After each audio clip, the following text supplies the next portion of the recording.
This video is going to apply to Gottlieb System80, 80A, and 80B machines.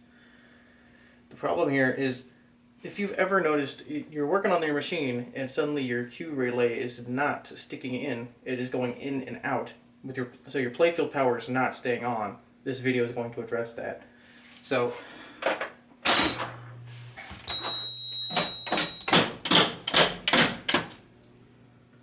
machine's on.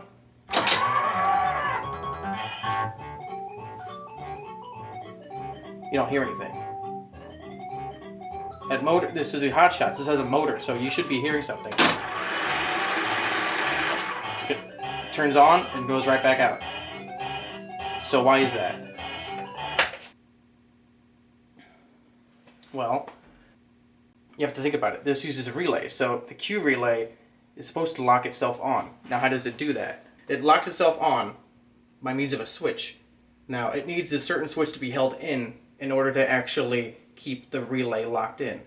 So, this is a hint. I have the apron off. Which switch could this possibly be?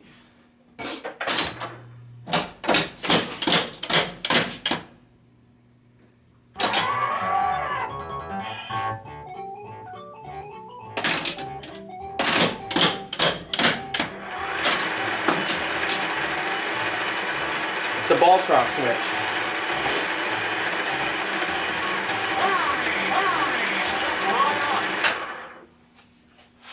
So if your Gottlieb's ball trough switch is not closed, it will never keep that relay on. You need to have all the balls present in the ball trough in order for the game to actually keep the Q relay on. That's something that should be more widely known, but for some reason isn't. So hopefully this helps, because it spun me for a loop. I was like, why is my Q relay not staying on? And that's what it was. Thanks.